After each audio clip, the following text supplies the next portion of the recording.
विलायत न्यूज़ में आपका स्वागत है। देश विदेश, मिडिल ईस्ट और इस्लामी देशों की अहम खबरों के लिए आप देख रहे हैं हमारा ख़ास प्रोग्राम वर्ल्ड बुलेटिन। बुलेटिन की शुरुआत मस्जिद अक्सा पर हमले के बाद दुनिया भर में जारी रद्द अमल की खबरों के साथ। मस्जिद अक्सा पर हमला, दुनिया भर में कड़ी प्रतिक्रिया। नेतन्याहू का यूएई दौरा रद्द। नेतन्याहू कैबिनेट के नेशनल सिक्योरिटी मिनिस्टर के नेतृत्व में मस्जिद अक्सा पर हुए हमले के बाद दुनिया भर से कड़ी प्रतिक्रिया का दौर जारी है। सऊदी अरब ने भी मस्जिद अक्सा पर हुए हमले की निंदा तो की, लेकिन आले सऊद ने अपने बयान में ज़ायोनी मंत्री का नाम लेना भी मुनासिब नहीं समझा। वहीं अमेरिका ने भी इसराइल की इस हरकत पर औपचारिक बयान देते हुए कहा कि यरूशलम में मकामात मुक़द्दसा की मौजूदा हालत को कमज़ोर करने वाली कोई भी एक तरफ़ा कार्रवाई काबिल कबूल नहीं है। ईरान ने ज़ायोनी मंत्री के नेतृत्व में मस्जिद अक्सा पर हुए हमले और इस मुक़द्दस मकाम की बेहुरमती पर कड़ा रुख अपनाते हुए कहा कि ज़ायोनी सरकार की नई कैबिनेट के कारनामों और उकसावे वाली कार्रवाइयाँ बर्दाश्त नहीं की जाएंगी। ईरान के विदेश मंत्रालय के प्रवक्ता कनानी ने कहा कि दुनिया भर के आज़ाद और आज़ादी पसंद लोगों की जिम्मेदारी है कि वो एकजुट होकर हर तरह से कुद्स की हिफाजत और अवैध राष्ट्र की आतंकवादी हरकतों का सामना करें। ईरान ने संयुक्त राष्ट्र समेत दूसरे अंतर्राष्ट्रीय संगठनों से भी अपनी कानूनी जिम्मेदारियों को निभाने की अपील करते हुए कहा कि वो फ़िलिस्तीनी लोगों और मुक़द्दस मकामात के ख़िलाफ़ हमलावर और ज़ातिवादी ज़ायोनी शासन के हमलों और अत्याचारों को रोकने के लिए सामने आए। वहीं सत्ता संभालने के बाद ही यूएई के सफ़र पर जाने की योजना बनाने वाले इसराइल के प्रधानमंत्री को इस घटना से गहरा झटका लगा है। मस्जिद अक्सा पर इसराइल के आंतरिक सुरक्षा मंत्री के हमले के बाद संयुक्त अरब अमीरात ने नेतन्याहू के सफ़र को टाल दिया है। संयुक्त अरब अमीरात ने मस्जिद अक्सा पर ज़ायोनी कैबिनेट मंत्री के हमले की कड़ी आलोचना करते हुए नेतन्याहू के यूएई सफ़र को टाल दिया। वहीं इस घटना पर गुस्सा जाहिर करते हुए जॉर्डन ने भी इसराइली दूत को विदेश मंत्रालय में तलब करते हुए अपनी नाराज़गी दर्ज कराई। फ़िलिस्तीनी दलों ने भी इसराइल की हरकत पर नाराज़गी दिखाते हुए इसे ऐलान जंग के समान बताया है। वहीं चीन ने मस्जिद अक्सा पर हुए हमले के फ़ौरन बाद सुरक्षा परिषद की बैठक बुलाने का मुतालबा किया है। अगली खबर में बात करेंगे आयतुल्लाह सिस्तानी से मुलाकात करने पहुंचे अफ़गान डेलीगेशन की। आयतुल्लाह सिस्तानी की अपील, अफ़गानिस्तान को अकेला न छोड़े दुनिया। अफ़गानिस्तान की बिगड़ती सूरत हाल और ख़ासकर अफ़गान महिलाओं पर हो रहे अत्याचार पर अफसोस जताते हुए इस्लामी दुनिया के सर्वोच्च धर्मगुरु आयतुल्लाह सिस्तानी ने कहा कि विश्व समुदाय और ख़ासकर इस्लामी जगत बढ़ चढ़कर अफ़गानिस्तान की मदद करे और इस देश की मज़लूम जनता को अकेला न छोड़ें। इराक़ी मीडिया ने आयतुल्लाह सिस्तानी के दफ्तर के सूत्रों के हवाले से खबर देते हुए कहा कि उन्होंने विश्व समुदाय से अपील करते हुए कहा कि संकट की इस घड़ी में अफ़गानिस्तान की मदद के लिए सामने आएं।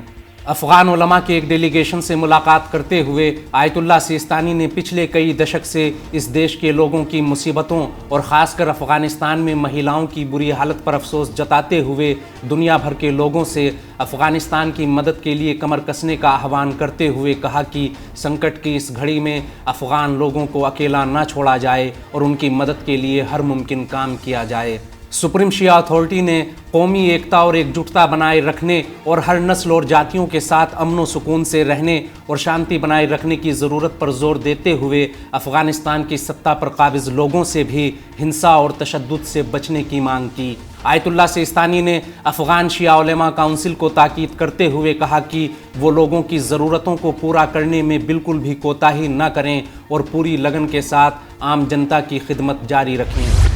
अगली खबर में बात करेंगे हिज़्बुल्लाह लेबनान के जनरल सेक्रेटरी हसन नसरुल्लाह के बयान की। मिडिल ईस्ट में अमेरिका के अरमानों पर फिरा पानी, सुलेमानी को शहीद करके भी कुछ हासिल नहीं।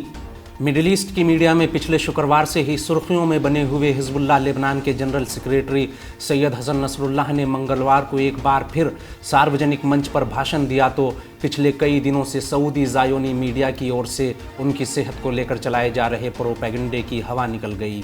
सैयद हसन नसरुल्लाह ने अपने भाषण में मिडिल ईस्ट में अमेरिका की नीतियों की आलोचना करते हुए कहा कि गुजरते वक्त के साथ साथ अमेरिका कमज़ोर होता जा रहा है। उसे मिडिल ईस्ट में अपनी किसी भी साजिश में कामयाबी नहीं मिल रही।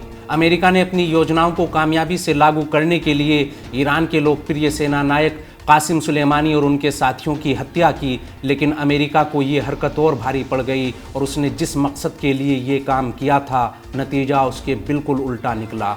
अपनी बीमारी की खबरों के बारे में बात करते हुए सैयद हसन नसरुल्लाह ने कहा कि मैं अपने लिए परेशान होने वाले और मेरे लिए दुआ करने वाले दोस्तों का शुक्रगुजार हूं और परेशानी के लिए माफ़ी चाहता हूं।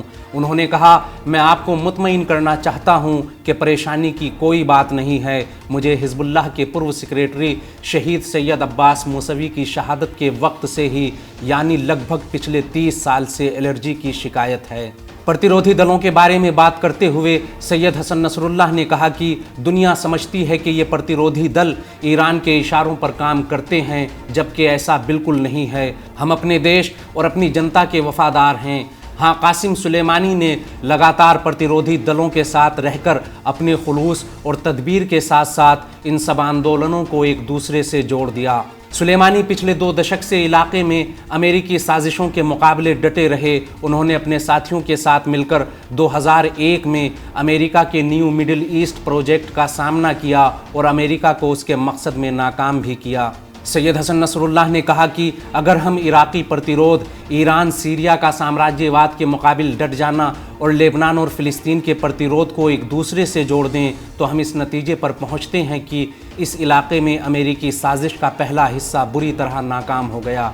इलाके में अमेरिका की नाकामी का आलम यह था कि जहां अमेरिका ने अपनी साजिश को लागू करने के लिए 7 खरब डॉलर खर्च किए, वहीं ट्रंप को छुप छुपा कर जाना पड़ा। अगली खबर तुर्की सीरिया के रिश्तों को लेकर अमेरिका के बड़े बयान की। अमेरिका का आदेश, सीरिया से रिश्ते बहाल न करें हमारे सहयोगी देश।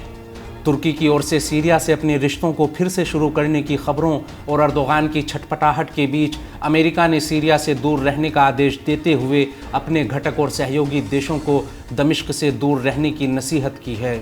अमेरिका ने अपनी छत्र छाया में रहने वाले देशों को साफ संदेश देते हुए कहा कि वो दमिश्क से अपने रिश्तों को बहाल ना करें। अमेरिकी विदेश मंत्रालय के प्रवक्ता नेड प्राइस ने अपनी वीकली प्रेस कॉन्फ्रेंस में तुर्की, सीरिया और रूस के रिश्तों को लेकर पूछे गए एक सवाल के जवाब में कहा कि हम फिलहाल सीरिया से रिश्ते बहाल करने और उन्हें आगे बढ़ाने के पक्ष में नहीं हैं। उन्होंने कहा कि हमने अपने सहयोगी देशों को साफ संदेश दे दिया है कि अभी सीरिया से रिश्ते बहाल करने का वक्त नहीं आया। सीरिया, तुर्की और रूस के बीच हालिया बैठकों की खबर पर अमेरिका ने अपने सहयोगी देशों को दमिश्क से दूर रहने की नसीहत करते हुए कहा कि हम समझते हैं कि ये इन तीनों देशों के आपसी सहयोग का मामला है, लेकिन हमने अपने सहयोगी देशों को साफ साफ कह दिया है कि जो देश भी सीरिया से अपने राब्ते बढ़ा रहा है या सीरिया के पुनर्निर्माण में दिलचस्पी रखता है और उससे हमदर्दी का इजहार करता है, हम उसकी कोई सहायता नहीं कर सकते और अमेरिका इसका समर्थन नहीं करता। गौरतलब है कि सीरिया संकट की आग में जमकर बारूद डालने वाले अर्दोगान ने एक बार फिर पलटी मारते हुए सीरिया से अच्छे रिश्तों की दुहाई देना शुरू कर दिया है। हालांकि जानकारों का कहना है कि अर्दोगान ये सब तुर्की के आम चुनाव में राजनीतिक लाभ लेने के लिए कर रहे हैं। कल तक राष्ट्रपति बशार असद को आतंकी बोलने वाले अर्दोगान किसी भी कीमत पर असद से मुलाकात करने के लिए तैयार हैं। हमारा आज का बुलेटिन यहीं ख़त्म होता है। देश विदेश, मिडिल ईस्ट और इस्लामी देशों की अहम खबरें जानने के लिए विलायत न्यूज़ से जुड़े रहिए।